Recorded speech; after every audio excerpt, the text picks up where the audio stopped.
This is a Headgum podcast. Do you understand what I need from you? Just let me be the girl to show you everything that you can be is everything that I can be. My touch, let you know that I can't promise that I won't do that. So boy, say the time and place, cause you make me wanna misbehave. I wanna be bad. You make it look so good. I've got things on my mind I never thought I would. I wanna be bad. I wanna be bad with you, baby. I wanna be bad with you, baby. That is the banger, I Want to Be Bad by Willa Ford. My interpretation. Okay. Stunning. Thank you. The year is 2004. And to get us kind of warmed up for our ep, you know, I always love to pull up a list of what's going on in pop culture in 2004. This list today comes from reliable source popsugar.com. So for starters, Jennifer Aniston, most beautiful woman in the world. Jude Law, sexiest man alive. That was holiday era Jude Law too, which That to me was. was the best Jude Law. I would agree. Yeah. And we can get into that because that Okay. is important. I have lots of thoughts about have- Jude Law circa early 2000s. I'm ready to go. Then Orlando Bloom, hottest bachelor. Okay? I mean, He's Tracks. still hot. He's still no longer a bachelor, but he's still hot. he can still get it. Yeah, for And sure. people that think that he can't, they're liars. No, and they haven't seen the nude photos, the paparazzi nude photos. Oh, yeah, on the So, beach? yeah, Where he's like in crab position? Yeah, there's a lot of compromising positions. Yes. There's like some on the surfboard, Yes. full nude, full Yes. frontal. Yes. Fantastic photo shoot, I mean, the sun tattoo Mm-hmm. on the stomach. which very early 2000s sun Yes. tattoo on the stomach. Yes. Yeah. Facebook, launched in 2004. Wow. Okay. Beyonce won her first Grammy without Destiny's Child. Right. Interesting. Not 'cause I just was, one Grammy. Look at all those Grammys. Look she's at holding. 5. I would say 5. I'm counting 5. Listen to Bugaboo today on the way here. Classic. Amazing. Candy Burris. Yeah. Candy motherfucking Right, Burris. right. Jennifer Lopez and Ben Affleck broke off their engagement in 2004. Look, everything comes back around. It really does. J-Lo married Mark Anthony. And then, oh my God, MTV's Spring Break Cancun, Jessica Simpson was known for her music. That's what they say about 2004. I'm a Jessica Simpson expert. I love Jessica Simpson. Me too. They say Pop Sugar is saying that the spray tan became ubiquitous in 2004. I don't know. The last factoid for 2004, because I just have to get into your life now, is that Friends ended in 2004. Can you believe? I remember the last episode. Well, where were we when we were watching the last episode of Friends? And who were we when we were watching the last episode of Friends? This is your intro. I was a very closeted young gay man in Northeast Ohio. We were in Solon, Ohio, like colon with an S. That's right. And we are Danny Pellegrino. Hello, Greta. Danny, you know, I'm so thrilled that you are on my show. I'm thrilled to be here. I'm so excited to talk to you. I mean, I'm such a and- fan. And vice versa. And I can't think of anything I'd want to talk more about than around that 2004 time. Well, I'm just so thrilled because, like, I just want to get immediately into it. Like, what was going on with you in high school? Who were you? What was your high school like? What were you wearing? What was your vibe? Did you have a clique? Tell me everything. Well, I'll answer what I was wearing first. I was wearing a lot of hand-me-downs. We were Yes. talking about this before. It was like I had 2 older brothers, and my mom just refused to buy me new clothes. By the time I was in high school, it was Yes. like, you're wearing whatever they had. None of it fit properly. It was a lot of, I remember for my senior photo, I looked like a 40-year-old realtor on the side of a bench because my mom put me in my dad's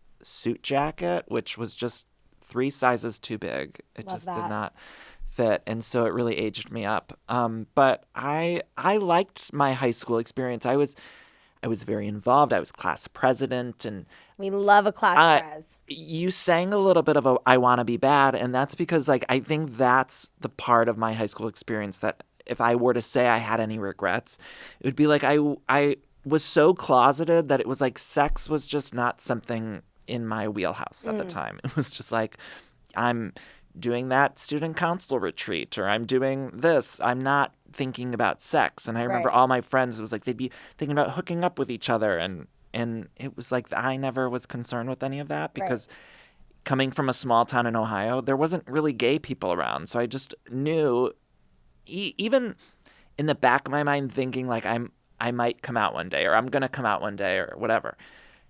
It was like I knew I wasn't going to do it there because it was pointless. There weren't any gay people around, so it was like I'm just going to have to wait to get to the next step. But you knew, I mean, this might sound like a really dumb question, but you knew you were gay. Yeah, I mean, I think even from a very young age, and we always talk about sort of like those sexual touchstones or whatever. Or is that's not what we all talk about, do we?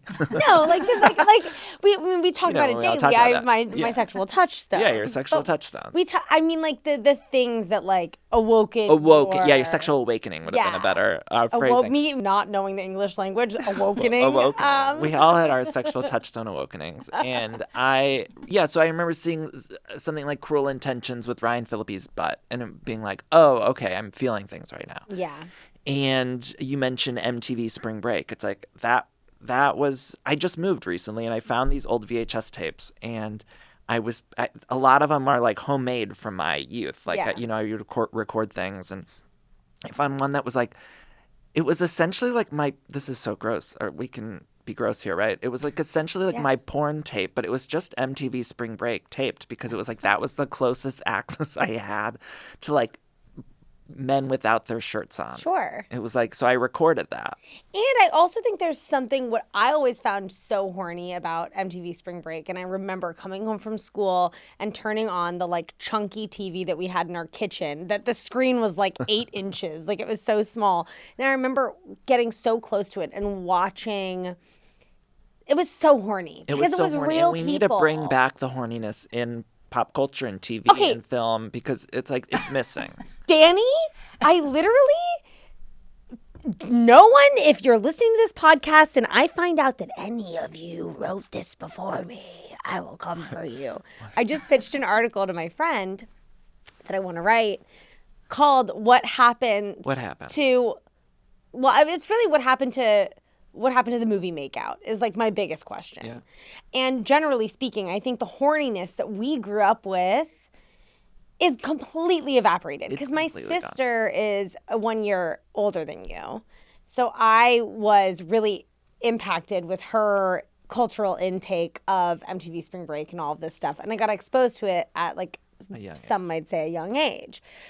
But that like raw horniness of spray tans, of bodies, we don't have any. On MTV, you would turn it on, and sometimes people would just be in a whipped cream bikini just walking for no reason. And it was like there was no real storyline or anything. Like, we're not following scripted characters or anything. It's just like, let's have NSYNC perform, and we're going to throw some hot people out with the whipped cream bikini. Now, I think there's some balance. Like, I think pop culture in general has course corrected a little too much. Like, obviously, we look back on that era and the way it was so misogynistic in the way that we treated women. I think the LGBTQ community wasn't represented, and there was so many problematic things that were sort of wrapped up in that horniness that was on TV and film. But I think we course corrected too much, where it's like now we watch movies and stuff and there's no chemistry between anyone. Like even rom-coms are like sort of coming back now, and they're having this moment on places like Netflix and Hulu and all these places. But I watch them and I'm like, there's no chemistry between anyone.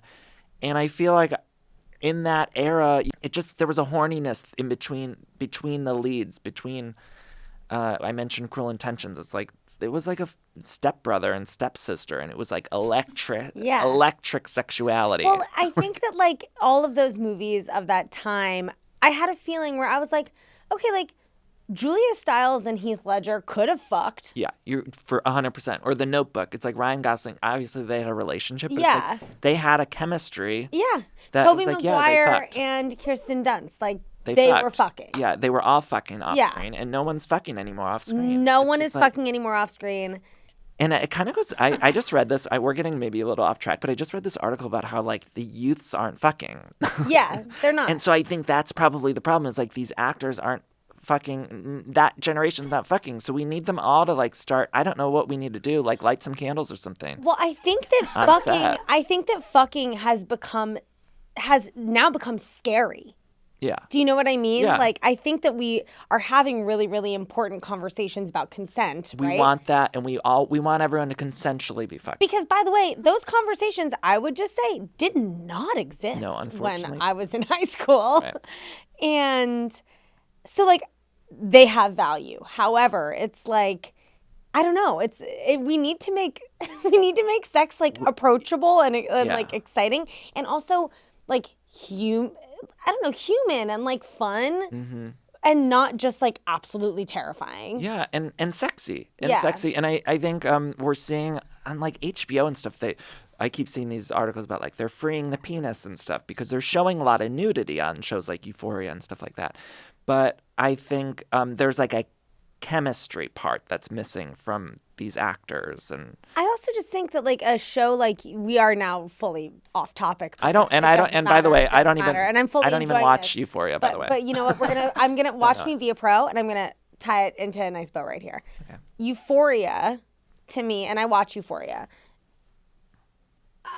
The thing that I think is hard with that, when they're like, oh, they're like freeing the penis and whatever. It's like, sure, but you're showing psychosexual abusive relationships. Like, that is, right. Like, the horny show is actually just showing a show where sex is fucking terrifying. Yeah. I don't watch it. It's too dark for me. It's really dark. I know I brought it up. But then when you think about like shows that we're watching, like The OC, for example, like, yes, there was drama, there was trauma, there was all of this shit, but like people weren't being fucked by like a psychopathic teen holding like a gun to their head. You know what I mean? Yeah. I mean, Marissa Cooper's mom did fuck her ex-boyfriend Luke, which was maybe troublesome, but Julie Cooper Nickel had things to do, and you know. And thank you for using her full name, Julie Cooper Nickel. Yeah. And then Nay later on, Julie Cooper again. Yeah. And then I think she took her maiden name in the 4th season. I'm not sure. But were you watching all of that? What were you watching in high school? Oh yeah, I was watching the OC. Because were you a pop culture person? Yeah. Even in high school? Oh yeah. Okay. I think because I wasn't having any sex, it was right. like, yeah, I'm gonna watch movies and TV shows. But I think the OC started. I remember season 2 of the OC airing when I was in college. So I think the last season, or the first season, started when I was still in high school, and I remember watching that, and it was exciting.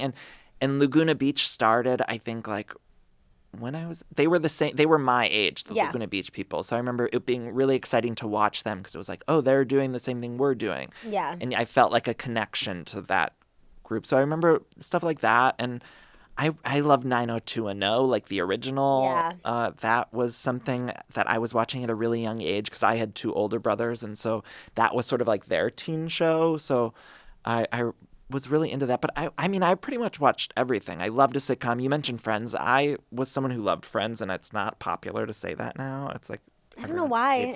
It's Friends. I know. I liked that though, and I loved all those. I watched Nick at Night. I would watch the Golden Girls. I would watch, there wasn't a lot of gay content, so I remember also trying to like find it wherever I could. So watching like the original Queer as Folk in my parents' basement and like sneaking out. And I mentioned Golden Girls because it was like that was the closest thing you could see sort of the gay experience. And in high school, it was like I knew that I was gay, but I wanted to be able to like see what gay meant. Right. I don't know if I'm making sense. No. I understand what that means. Yeah. Well, when you're saying that where you were lacked any form of gay community, of course you're like, what does this mean? Who am I? What are the resources that I have available to me? And this was also at a time that was like pre-social media. So there wasn't fully ingrained pockets of the internet where you could find community. Right. Unless, were you a chat room person? No, not really. No, yeah. I was an AIM person. You were? Instant what was Messenger. Your screen name? It was really boring. It was just Pellegrino 48. Mine was really boring too. What was yours? Mine was Aturg, my name backwards, and then my lucky number, which is 19. But some people would call me Ater G. That was a like brief nickname, and I hated it. I was like, do not call me Ater G. So when that was happening, did you even think to change the screen name? Yeah, but I was also like, I don't know what I would change it to. I remember having a conversation with my friends in the basement when we were creating our our screen names, and they were going with like the creative nicknames, and I was like, no, this is going to be something we're going to have forever. Yeah. Like, that was the conversation. Make it like, classic. This is something I'm going to have as an adult. Yeah. Like, that's how boring I was too. It was like, we need to have something that like I'm going to be proud of as an adult. Like, I mean, that's in the beautiful. working world. And so it was just Pellegrino 48. Like, I didn't even have like the creative casing, you know, like I didn't even do like an uppercase L in the middle or anything. It But was what just was the like 48? it was just like that, you know how they suggest a number. I was like, because Pellegrino 1 or whatever was taken, so Yeah. it was the first one that was available, and I Love was like, that. we want it capital P, all undercase, and then the first numbers they give me, and it was like that's gonna be it That's forever. it. I mean, you kind of have like a Post Malone story with your AIM name. It kind of was generated for you. It was generated for me, and I thought it was important, and I don't use that screen name any longer, but I would feel comfortable if I had to in Yeah. a working environment. I guess I would feel comfortable with ATERG19 if I had to. I'm trying to think. Wait, spell it for me. ATERG. Did you use creative capitalization? No, all lowercase. All lowercase. And then Okay, so 19. that could be confusing. Yeah. Yeah. I mean, I do remember my crushes AIM, and there was one What boy was that I it? had a crush on whose name was also backwards. And I think he probably inspired me to do that, yeah. but his name backwards was Nomad X-Ram, which was Damon Marks was his name. And Damon. yeah, we met in Hebrew school. Did you guys were you ever a thing? No, never. Okay, And okay. we did end up going to high school together because we met in Hebrew school where we did not go to the same high school. We didn't go to the same middle schools. And then we ended up going to the same high school together. Have you seen him recently? I have not. Okay. And you know what would be worth looking into? But I just remember I have a visceral memory of me being in Hebrew school and hating it. I hated school, period. And we had like a sleepover thing that was happening. Like a lock-in? Yeah, like a lock-in, yeah. something like that. And I just I thought he was so cute. And there was like a dance circle. And I remember I had just learned about like raving or something like that when people would like make a ball with their hands. And I would do that. And I thought I was so cool. And I remember in my head, I was like, I want to pass him the invisible ball. But like I never got to. That's sexual chemistry. That's what we're talking about. Yeah, that's what I'm That's what we're saying. talking about. Yeah, thick. Yeah, thick. Cut it with a knife. Yeah, the air between us Right. was cream cheese. Right. And it wasn't even, it was just simply about making that Yeah. ball with your hands. Yeah. Yeah. And I Would you, cringed. okay, wait, I'm curious. Was he your number one childhood crush? Like that I knew in my life? Yeah, like when you were younger, was he like the one for you? Like around that 12, 13, 14 area? Well, Or was there someone else? I had a boy best friend. I was one of those girls that Was he when I gay? was in, no, here's the tea. Gorgeous man. Have you seen him lately? Yes, I have. In the past, I've seen him, I'd say, in the past 6 years. Okay. Wow. Still His- good looking. Stunning, frankly. Good for him. Stunning. His older sister was best friends with my older sister. So there we were kind of like forced into a friendship. So then he was my best friend all through elementary school. Okay. I then had the awakening, if you will, where I was like, whoa, like I want to like, I've not kiss. He was the touchstone. But I was like, this is someone that I'm like horny for. Then, you know, he was always kind of this, touchstone, if you will. Like I loved him, whatever. And then in middle school, I kind of became like hypersexual and I had like a million boyfriends. And then I lost my virginity very young. So I kind of went from like nothing to everything in like the 12 to 4. When I was 12, I had like, 3 boyfriends that I would never kiss. And by the time I was 14, I was fully having sex. Yeah, So it was okay. just like, Like, whose dick am I sucking tonight? yeah.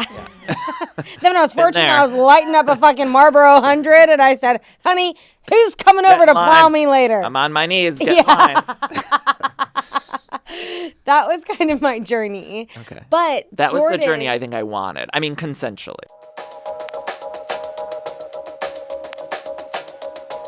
Well, what went on with you? I mean, You're sexually? saying, you're saying sexually. First of all, who was your number one crush? And second of all, did you at any point in high school kiss? Because we need to go back to you in high school. Okay. So I didn't really have.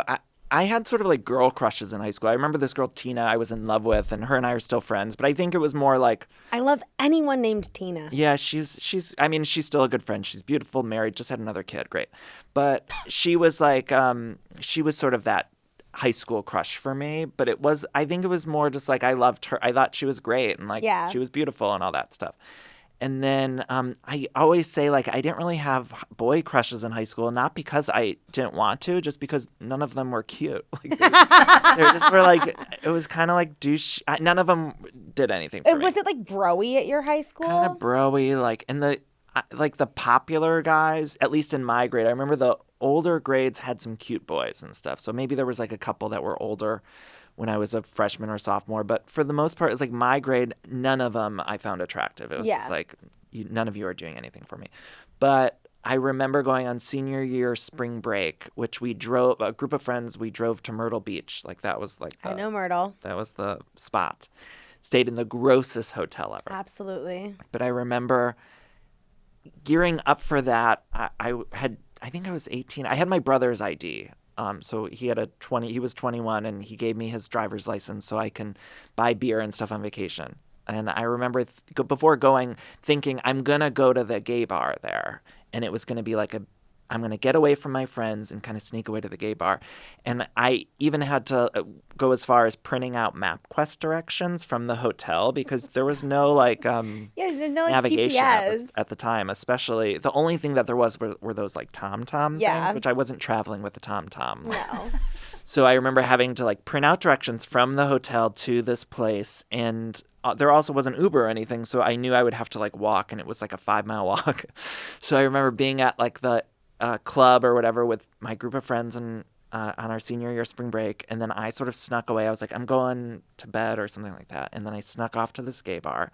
And you walked 5 miles. It was like a long walk, but I was really like drunk at the time, and again, I think like 17 or 18. Yeah, I think I was 18 at the time, but walked into this dive bar because Myrtle Beach doesn't have like a thriving gay community. And it was like the shitty little dive bar. There was a pool table, not really many people scattered throughout, very bright lights. Like it was not a sexy gay bar. But I went in there with a mission where it was like, this is my gay bar experience. I had on my tightest Pacific Sunwear shirt. Love it was like Sun. The tightest one I had in my closet. It was like, we're wearing that. And there was this one guy, and I can like picture him because he was like the first guy that I made out with. That night? Yeah, that night I made out with this. We did more than make out because we went to the restroom. And peed together. And yeah, basically, we defecated, and then it was done. No, that's gross. No, I remember, but it was so quick. I was probably at this gay bar for 3 minutes because I had my sights set. I found like the cutest guy there. Yeah. He had like, I remember kissing him and just like feeling scruff, which was so weird to me because up until that point I had kissed girls before. Right. But and then we went to the bathroom and it happened all really fast. And then I left because I was so ashamed. I had all that Catholic guilt and stuff. So I ran out of there, and I remember the rest of the spring break just being so in my head of like, well, you're not gay. That was just a whatever. You were drunk and like all this stuff. And then a couple weeks later, I visited my friend who I was telling you about who lived out here in LA. I visited him, and he had a friend that he worked with. He was like, yeah, this guy I know is gay. And we hooked up again. I hooked up with that guy then, which was still high school. And was that... So I had 2 hookups with boys and late in my senior year. Was the second one, was that like an easier aftermath experience for you, or did you still feel so much shame? I still felt so much shame. I mean, up until probably my early 20s, I felt I had a lot of shame and guilt around sex stuff. That's, I think, another reason why now I'm like, we need to make everyone horny again and everything, because I had so much guilt and all of that. And that second experience, it was a guy my age. So the first one in that senior spring break, it was like this older guy, and it was like really quick, whatever. But the the other guy, it was like someone, I had been visiting my friend, and we had spent the week with this group of people and going out together, dinners and stuff like that. And this guy was really cute, and my friend was like, we think he's gay, like we're not sure though. And so it was in my head. And so one night we were partying at this house, and me and this guy went to get the beer for everyone else. And it was like I kind of knew that I would broach the conversation because it was in my head that he might be gay. Right. And so we walked to get beer.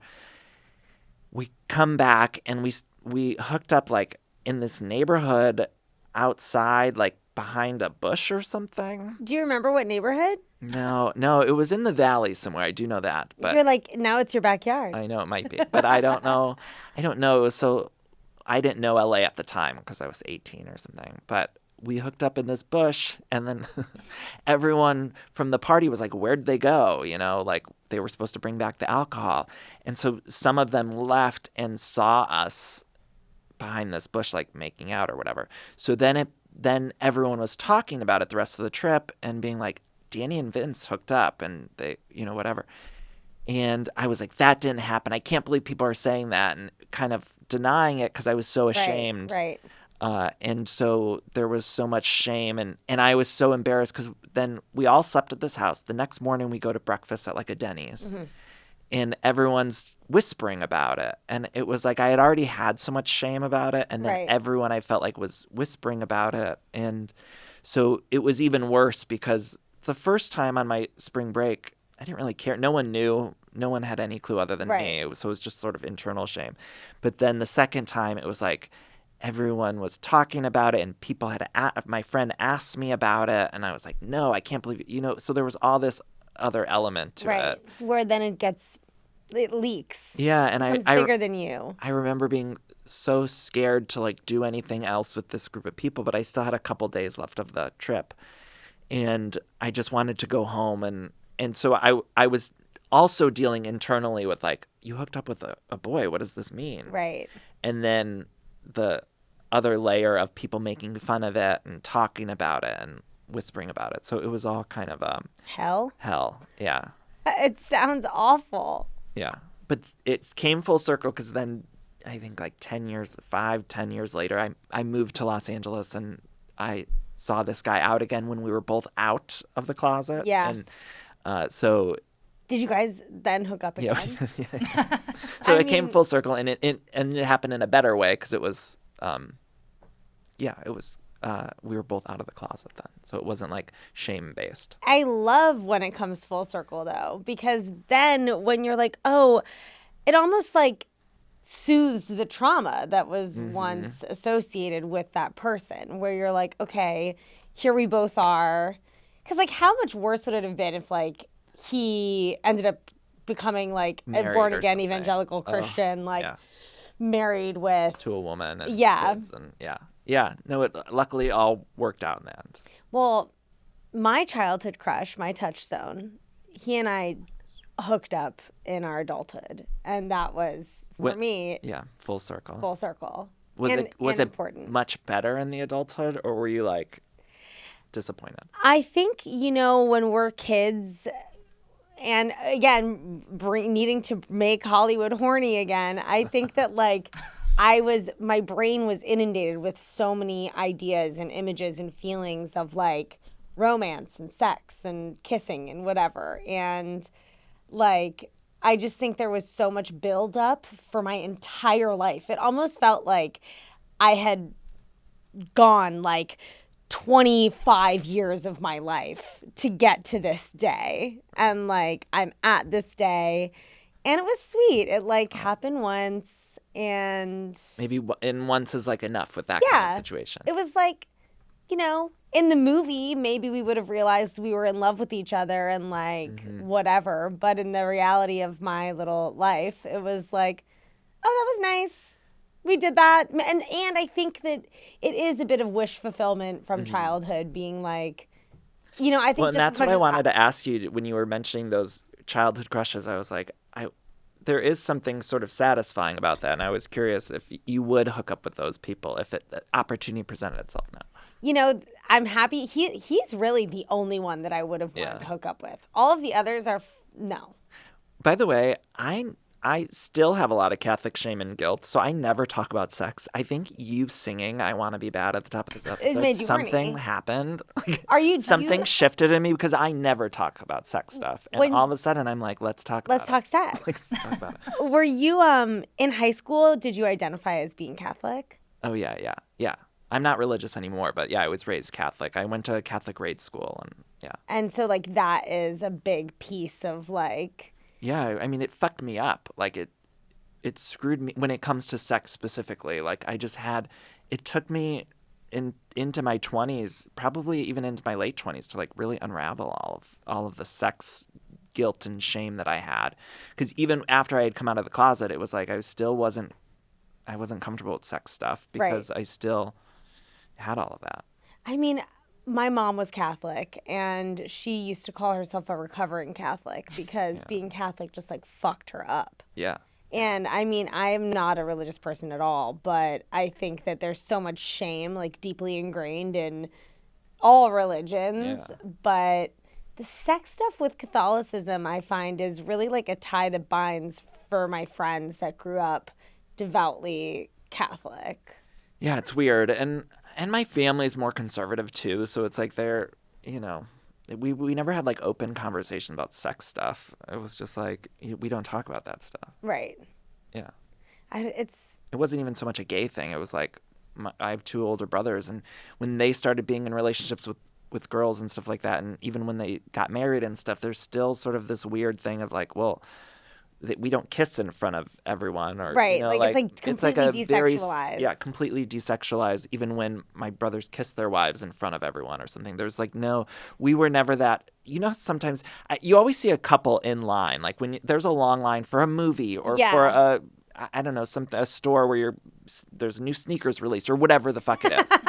There's always one couple in line who's all over each other, and it's so annoying and gross to see, but I also remember looking at that and being like, oh, that's just not how we were never raised that way. I mean, by the way, like I had completely like sexually neutered parents as well. Like my mom was like, be horny, go and fuck and like do all this stuff. But my parents together, like, I walked in on them having sex twice. Oh my God. And it was traumatizing. Yeah. But other than those two times, they like didn't touch each other. Like I think those were the two times in their marriage that they had sex after I was born, or it's what it felt like, because then they, later went on to hate each other and get a divorce. But like, I always fantasized about like parents that would like come home from work and give each other like a kiss on the mouth in front of their children. Like I didn't have that shit. Yeah. My parents always had it where they're still together, and it's just like my mom will get embarrassed about it. Like the moment anything sort of sexual comes up, so she'll be like, Gary, stop it. It's just always was like that. It was like, we're not talking about that. Like that's something you do behind closed doors, and we don't say that we're any of that. Like it's just desexualized. That's so funny. Yeah. It's fascinating though to me. I was going to ask you for like a quintessential high school story, but I feel like your two like sexual stories are kind of like they're very good. Oh, good. They're excellent, I would say. Me judging your very important sexual experience as being like, they're pretty good. Wait, the one that happened in L.A. on the bush? Yes. By the bush, behind the bush? I don't know. We were rolling around. The burning of the bush, we were rolling around in the yard. Well, so the next day, as everyone's whispering about it, we go to the brunch the next day, and I put on my jacket, and the jacket, I was like, no one saw us in the bush. Like, that didn't happen. I'm telling everyone this. And then we're leaving the house to go to brunch, and I grabbed my jacket that I had been wearing as we were wrestling around, and it had, like, grass stains all over it and everything. And I remember just in that moment being like, fuck, like, it's so clear that happened. Like, they did see us making out and rolling around in the grass, and my whole jacket is covered in grass. It's undeniable. Like, it's undeniable. And here I'm putting it on and telling everyone that didn't happen. Yeah, you're like, stop saying that. No, you're crazy. That's rude. Yeah, I like having people gossip about your sexual exploits in high school is actual hell. Yeah, it's traumatizing. And I remember like I felt like I really wore the scarlet letter of being a slut in high school. And not even being a slut because I was always like, I always had boyfriends, but just like being sexually advanced. And I remember like really grappling with that because I was kind of like, should this be empowering? But I feel like it's not supposed to be empowering because I also am feeling like maybe shame, Yeah. but I can't give in to the fact that I'm feeling shame because I should just be confident in these decisions that I've made. And kids are assholes. And to be honest, I feel like there's no easy route because if you're a very sexual teen, then you're shamed for being a slut or whatever. Yeah. And if you're not, you're shamed for not, hooking up with people and all that stuff. And it's like, I think especially for young girls, it's impossible. I don't know what it's like for high school kids now, but at least for my generation, particularly with young girls, it was fucking impossible for them because the girls were shamed no matter what they did. Oh, yeah. It's like, it's truly damned if you do, damned if you Yeah, like the boys, like the young teen boys, it's like they want to hook up with you, but then if you're someone they do hook up with, then they're like calling you a slut and all that kind of stuff. And it's, I don't know. It's crazy. It's, some might say, That's toxic. probably why I wasn't attracted to any of the Yeah. young boys in school. I was like, they are toxic. Yeah, because That's they're little toxic shits. masculinity. Were you a good student? I was, yeah. I mean, yeah. class president, I would was class assume. president. Yeah, I was a very good student. Were you just like, when you were in high school, were you the kind of person that was like, I can't wait to be out of here?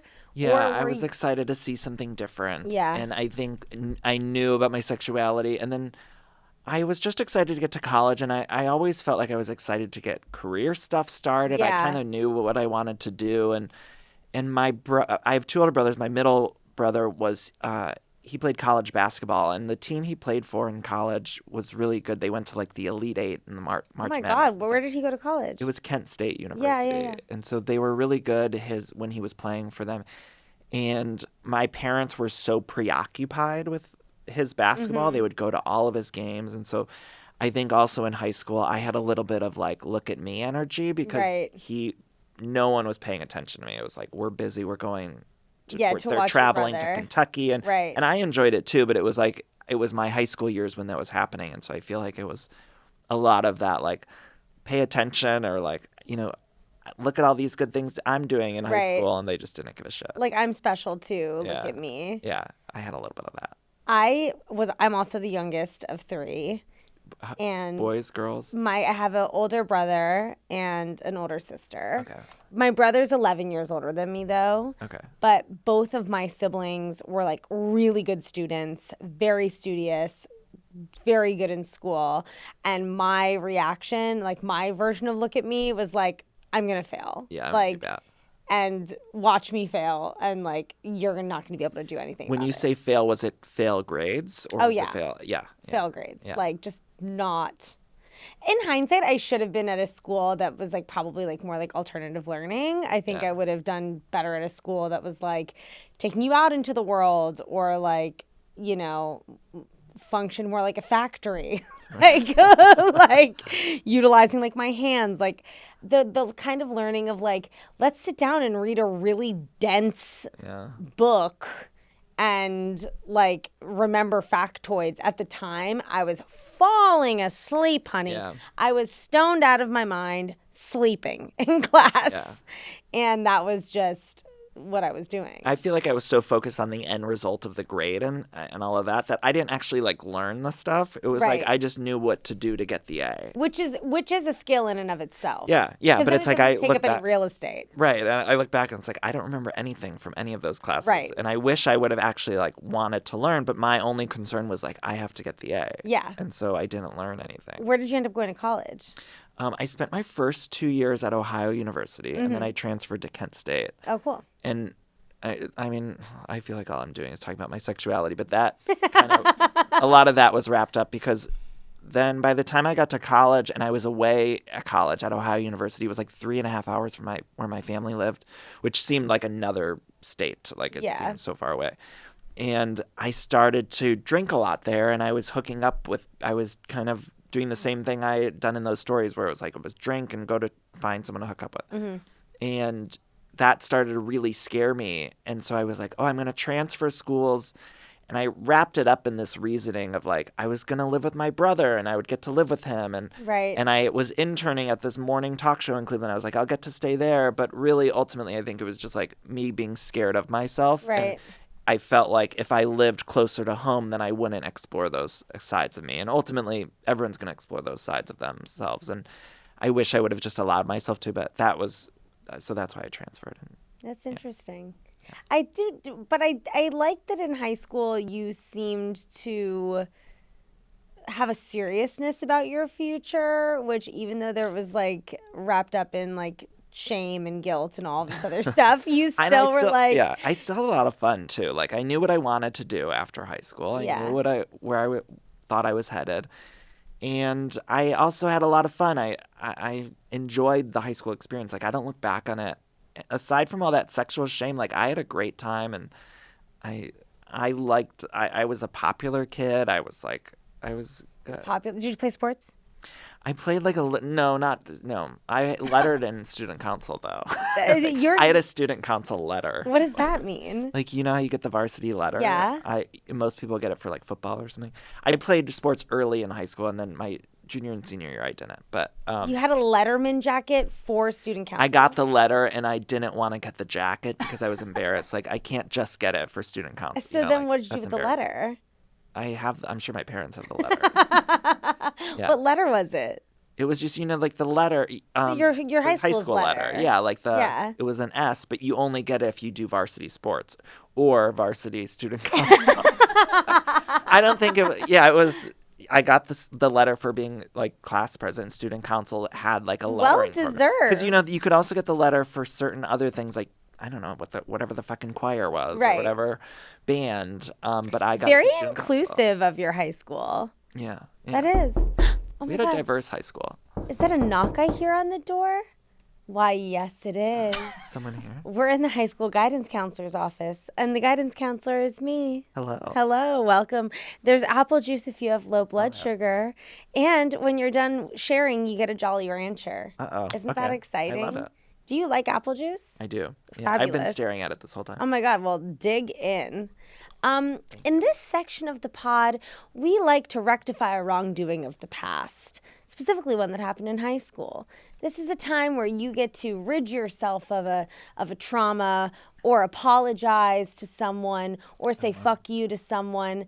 This is just a healing moment. And then once we're done cleansing ourselves of this moment, you never think about it again, because that's the power of therapy. Yeah, well, this will go out to my Spanish teacher. Her name was Senora.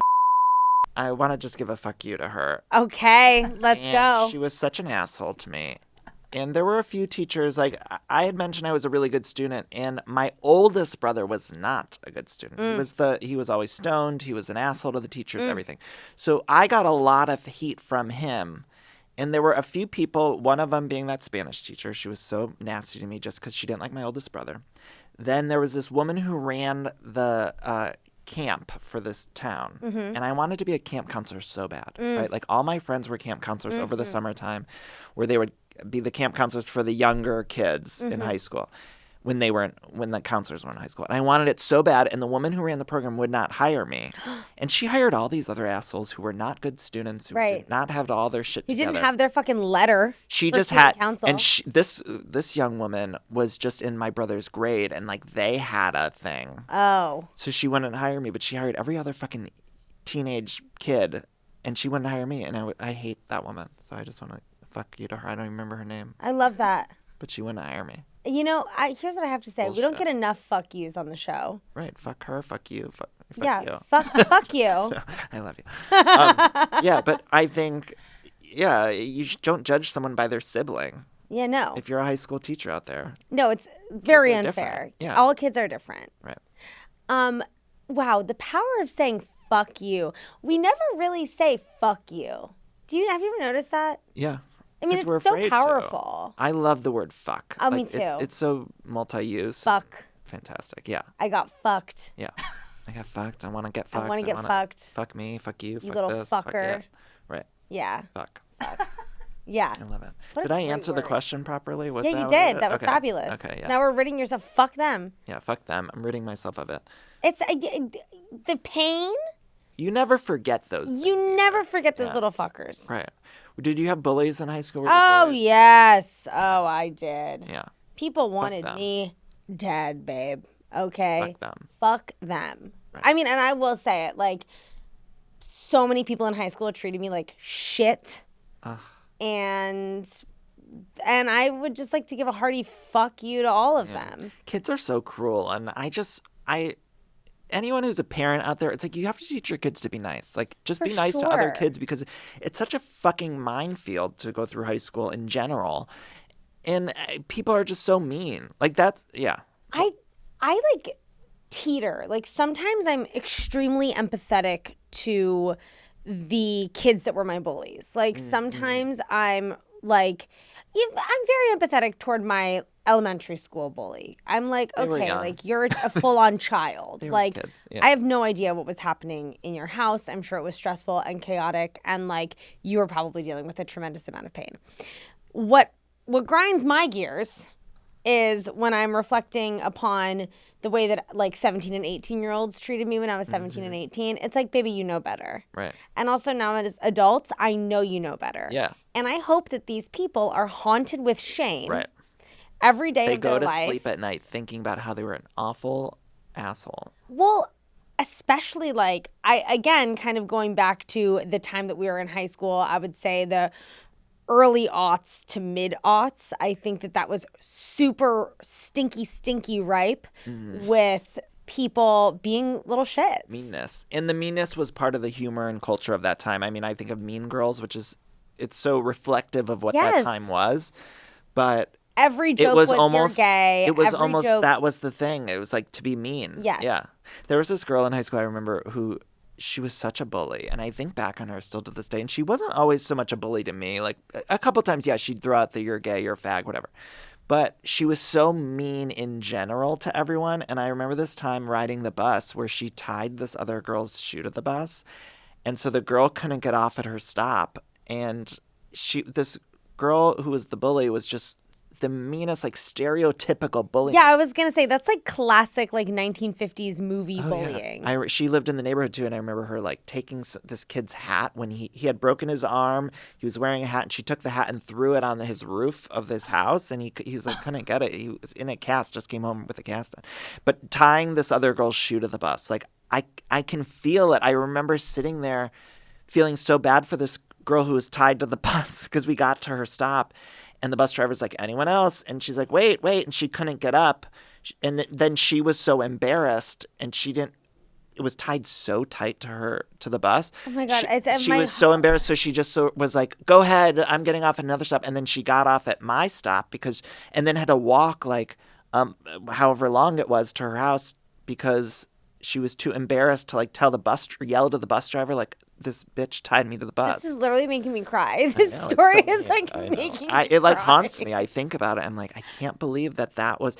And I mean, I have tons of stories about this girl because she was just always that way. Let's give a hearty fuck you to that girl. I know. Have you ever looked her up? Yeah. So I wrote a book, and I didn't use anyone's specific names, but there's Right. certain stories I think people can Glean. that they're them or this person, that person. And she had reached out to me saying she was like going to come to like one of the book events. And I was because I did a tour for it, and I was so nervous. And ultimately then I got a message saying she couldn't make it, but I was nervous because I was like, oh my God, if she comes, like, I don't want to have to. And it was like the weirdest. You were scared she was like, going to be confrontational or something. Well, I just didn't even, I don't know what it was. It's just like, I didn't want to see her. Right. And I think it was the weirdest message too, because it was almost like she was just acting as if she was always just so nice. And it's like, you were an asshole to everyone. Like, not so much to me, but like. But to everyone else. She was so mean. If you could go back in time and give your high school self any advice, what would it be? Just to be, I guess since we're talking about all the sex stuff, like just be comfortable in your body and like be comfortable with who you are, and don't worry about like, it's okay that you're gay and like all that stuff. It would be like, yeah, just come out of the closet, be okay.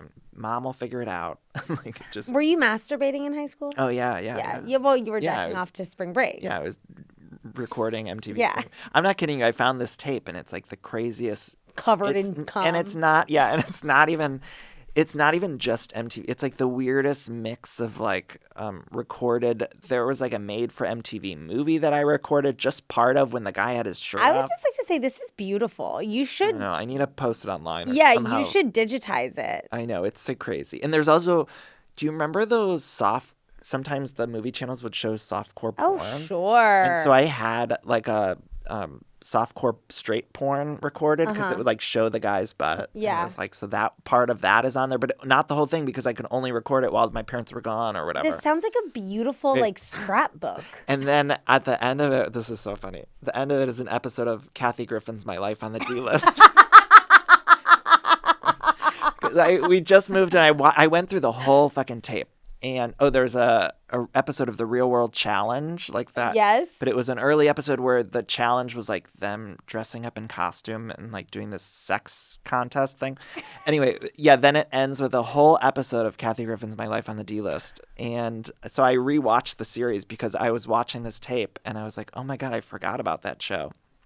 And yeah, I was like, no shit, I was gay. I was recording Kathy Griffin from Bravo at 18 or whatever. Yeah. Well, you were searching for the gay experience, and I it know, is kind of Kathy Griffin's My Life on the D-List. And that was truly, I think, like the most gay representation on screen. Probably. Was, like, through that show. And I just rewatched it. It's really, really funny. I need to rewatch it. It's so funny. I mean, it's hilarious. But yeah, that was on that. I'm trying to think of what else. It was crazy what's on that. The tape sounds. I wish that I could have that tape because that really is like. I wish I made one of my own. It's a time capsule. Time capsule. There was also, I would record SNL sketches on it. And I had like that one, it's like goes from softcore porn to that sketch of Amy Poehler as Amber with the one leg where she farted. Do you remember that character? Yes. I thought that was like the funniest fucking character ever. It was just her farting, be like, yeah, I farted, jealous. And that was the whole character. So it was a crazy mix, but wow. I mean, this has been such a exploratory, gorgeous episode that we've had. Thank you I feel like I just went through a therapy session. I think that we are kind of our takeaways are we, Danny and Greta, need to revitalize the importance of horniness for the youth. Right. And we need to figure out the right balance of course, we all want everything to be consensual. 100%. And safe and all of those things. But we still are human beings and people need to start having sex again. Yeah, because it's a part of the human experience. And I just went through too many years of all that Catholic shame and guilt and all of that stuff. It's so it's not like, let's stop it. Yeah, it's not fun. I'm here for a good time, not a long time, babe. That's right. I'm gonna, You know? I'm gonna go suck some dick as soon as we're done. Yeah. Wait, I just also have to just add that I was supposed to come prepared with my senior superlative. Well, I was about to ask you. Okay. What was your senior Because superlative? I had two. Okay. And this is gonna sound gross to say, but I have to share. Please, I'm so glad that I finally get to share this because I'm very proud of it. I was most involved, which makes sense. I love that. Most involved. And then I was also best personality. I love that. I feel like really proud of that. Well, that's an amazing to get voted best personality by a group of hormonal mean teenagers. It was because I was closeted gay. It was like, he's funny and gay. Let him. He's funny and gay, and he's not fucking the girls that we all want to fuck. And they had to pick a boy and a girl, and it was like all the other boys were being assholes. So it was like, and you probably were not being predatory toward any of the girls. You just loved Tina. Right. I just was inviting Tina over to watch My Life on the D-List.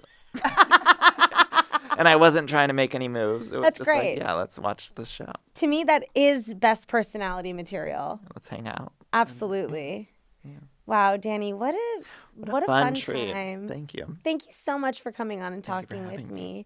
You know, you have a massive audience, and I'm sure all of my little classmates, as I like to call them, are already your fans. But if they're not, where can they intake more of you? Well, you can listen to my podcast. It's called Everything Iconic, and find me on social media at Danny Pellegrino. And then I have a book where I unpack a lot of the traumas of my childhood, both in high school and teen years younger than that. It's called How Do I Unremember This? And it's an essay collection. How did you grapple with like the line? Were you ever, when you were writing that, were you ever like, oh, should I not be telling this because of people, or am I just going to say it and just get it I just over try to with? change names and stuff like Yeah, that. yeah. And so even there was a couple where I even would change like years, where I'd throw in a line to like throw the scent off for the people. Mm-hmm. There was one story I tell about a sleepover where I always used to love talking to the moms at sleepovers. Mm-hmm. And I tell this story about my friend's mom.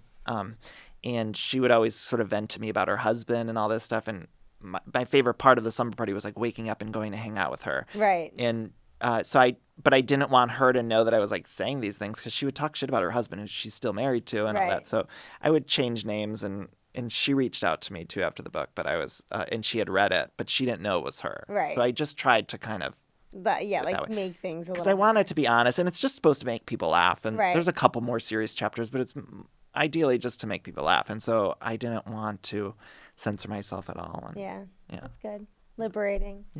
Ah, wonderful. Well, once again, I proved to make the best podcast on the face of the earth. It happened. And it happened here today. And I thank you all for listening, and I thank you all for watching. And please only give me 5 stars and only give me positive reviews. Wait, can I say something? Yes. For all the listeners and viewers out there, Yes. it takes like 2 seconds to go do a 5-star review. So Yeah. just go do it. I know it's like kind of a hassle. You're sitting there thinking, oh, I got to do that. I just listened to this show. I had a great time. Yeah. But I got to get on with my day. Well, just try to take a second. Go give a 5. If you don't want to give a 5-star, then just move on with your day. Yeah. But if you want to give a 5-star, which you should. Which you should want to. I mean, this was a great conversation. Yeah. Go hop on there. It takes 2 seconds Yes. on wherever you listen, and go hit the subscribe button. It's so helpful for podcasters. So helpful. Whether I think on Spotify or Apple, it's either follow or or subscribe that little or plus whatever. or the ad. And it's like a lot of people don't think of it. You might just listen to the episode, but go click that little button because it's so helpful for everyone. It's so helpful. Yeah, and we're here. Podcast guest, friend, and Marketer. marketer. Right, triple threat like J-Lo. Exactly. And it all circles back to J-Lo. Oh, Danny, thank you so much for joining. I'm going to have you back on. Please. Yeah, so do all the things that Danny said. It takes 2 seconds. Support me. Have your mom subscribe. And if you don't have a mom like me, have your aunt subscribe. And if you don't have an aunt, have your neighbor. And if you don't have a neighbor, honey, I don't know what to tell you. Go door to door. Yeah, go door to door. Go door to door. Start canvassing for my podcast. Do what you got to do. Well, as we say every week, stay cool, never change. Ciao. Hags. Hags. That's a good one. That was a Headgum podcast.